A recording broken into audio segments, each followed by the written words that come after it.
सड़क पर कोई डेड पशु होते हैं तो वो निगम जो है उनका पूरा बंदोबस्त करता है उठाने का। साफ सिटी सेफ सिटी, यानी कि स्वच्छ शहर सुरक्षित शहर। और दूसरा नारा दिया पार्किंग की मार्किंग। इन दोनों ही विषयों पर हमने पूरे हरियाणा में बहुत कुछ किया है। चौक्स पर अपने जो महान पुरुष हैं उनके स्टैचूज लगवाए जाए।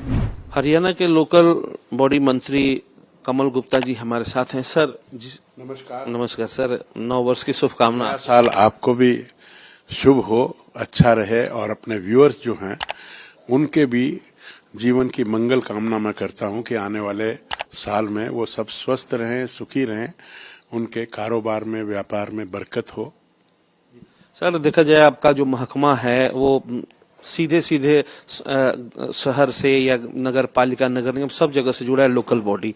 और कहा जाए इसको स्वच्छ रखा जाए, खुशहाल रखा जाए, तो जिस तरह से स्ट्रीट डॉग्स की अभी बात हो रही है कि उनके नसबंदी के लिए करोड़ों रुपए खर्च किए गए हरियाणा सरकार द्वारा, लेकिन अभी भी स्ट्रीट डॉग्स की संख्या दिन ब दिन बढ़ ही रही है, घट नहीं रही है। तो इसको लेकर क्या कहना चाहिए? देखिए, जो आपका कहना सही है कि स्ट्रीट डॉग्स भोग हैं और समय समय पर हम उनका बंदोबस्त भी करते हैं, लेकिन कई दफा बढ़ने की संख्या इतनी ज्यादा होती है, कई दफा हमें आदमी अवेलेबल नहीं होते, डॉक्टर्स अवेलेबल नहीं होते, तो कुछ समस्याएं हैं जिसके नाते मैं आपकी बात से सहमत हूं कि पूरी तरह से इस प्रॉब्लम से हम दूर नहीं हो पाए हैं। लेकिन हम आगे, आपने आज बात की है, हम प्रयास करेंगे अपने कार्यक्रम को और भी तेज करने का, चाहे उनकी नसबंदी की बात हो, चाहे वो जो आप एक और जो बात कह रहे थे कि सड़क पर कोई डेड पशु होते हैं तो वो निगम जो है उनका पूरा बंदोबस्त करता है उठाने का, चाहे वो बड़ा पशु हो चाहे वो छोटा पशु हो। तो हम इसको पूरा देखभाल कर रहे हैं और हमने पशु बेसहारा पशु के लिए भी, हालांकि मैं आपकी बात से सहमत हूं कि कंप्लीट जो हम चाहते थे वो नहीं कर पा रहे, लेकिन देखिए ना, माननीय मुख्यमंत्री जी ने पशु गो सेवा आयोग को पहले 40 करोड़ का बजट था, 4 करोड़ से 400 करोड़ 400 करोड़ हो गया, 40 से 400 करोड़ हो गया, 4 से नहीं, 40 से।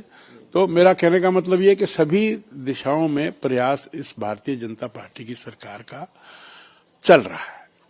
सर देखा जाए जिस तरह से नसबंदी की बात की गई स्ट्रीट डॉग्स की, तो बच्चे स्कूल जाते हैं, अभी पंचकुला में घटना हुई, बच्चे का मुंह नोच लिया, तो उनके जो रैबीज लगाए जाते हैं, वैक्सीन लगाए जाते हैं, तो इसको जो लोकल बॉडी को करना चाहिए ताकि लोग सुरक्षित रहें। रैबीज के शिकार लोग हो रहे हैं इसके वैक्सीन भी सरकारी हॉस्पिटलों में अवेलेबल होती है, पर कभी कभी कम भी हो जाती है, तो फिर हम उसकी सप्लाई बढ़ाते हैं। नहीं, मैं ये कह रहा हूँ जो कुत्तों को लगाई जाती है वैक्सीन रेबीज की, कि उनके काटने से लोगों को रेबीज ना हो जाते हैं, जो स्ट्रीट डॉग्स हैं, तो उसको लेकर कि हर उनका वो करके निशानदेही करके उनको रेबीज का जो वैक्सीन लगाया जाए जिससे लोग सड़कों पे सुरक्षित चले, स्ट्रीट्स पे। इस बात पर भी हम ध्यान देकर और उनको भी रेबीज के टीके लगवाने का हम काम करेंगे। एक सर आखिरी सवाल है, जो नगर निगम या जो लोकल बॉडी काम कर रही है हरियाणा में, और जब से आपके नेतृत्व संभाला है तो काफी कुछ हुआ, आपने जाके रेड भी की कि कौन दफ्तर सही नहीं आता है, लेकिन जिस तरह से जो चौक चौराहों की सफाई होनी चाहिए हरियाणा में अगर देखा जाए वो उस ढंग से नहीं हो पा रही, और कहा जा रहा है कि अगर कोई उनका सामान खराब है तो उनको बनवाने के लिए उनको काफी जद्दोजहद जेई को करनी पड़ती, इसको लेकर क्या कहेंगे? देखिए, जहां तक सफाई की बात है, हमने जब हमको ये मंत्रालय मिला था तो हमने 2 नारे दिए थे, साफ सिटी सेफ सिटी, यानी कि स्वच्छ शहर सुरक्षित शहर। और दूसरा नारा दिया पार्किंग की मार्किंग। इन दोनों ही विषयों पर हमने पूरे हरियाणा में बहुत कुछ किया है।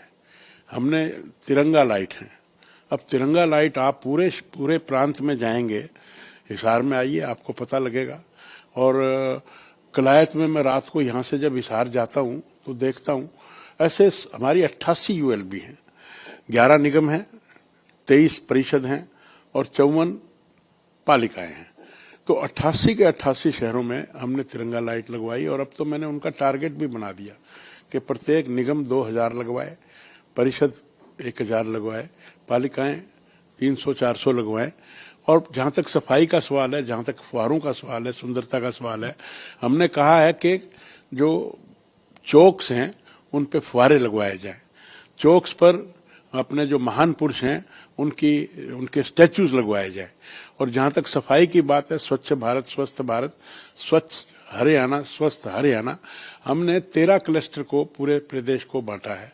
और उसमें हमने जो कूड़ा इकट्ठा होता है वो वेस्ट टू एनर्जी, यानी कि उसके 3 भाग होते हैं। एक आरडीएफ होता है, एक उसमें इनर्ट निकलता है, एक उसमें कंपोस्ट बनती है।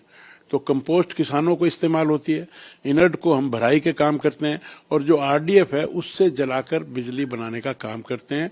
और ये कई जगह हमारे कार्यक्रम शुरू भी हैं। तो ऐसा करने से हमारे जो बड़े बड़े पहाड़ शहरों में थे वो काफी खत्म हो गए। तो उस ओर भी हमारा प्रयास जारी है। धन्यवाद सर। नमस्कार। तो ये थे हमारे साथ कमल गुप्ता जी। इनका कहना है कि हरियाणा स्वच्छ बने, स्वस्थ बने, इसको लेकर उनका काम चल रहा है। और जिस तरह से लोग स्ट्रीट्स पे या बच्चे चल रहे हैं, उनके साथ अगर डॉग बाइट की घटना हो रही है ये कम हो, इसके लिए स्ट्रीट डॉग्स को भी वैक्सीन लगाने की बात नगर पालिका, नगर निगम द्वारा ये करेंगे, ताकि आए समय में ये घटनाएं कम हो और लोगों का जीवन भी सुरक्षित रहे और जो स्ट्रीट डॉग्स हैं उनका भी जीवन सुरक्षित रहे। चंडीगढ़ से कैमरामैन स्वास्तिक के साथ ओम प्रकाश राय, भारत एक्सप्रेस।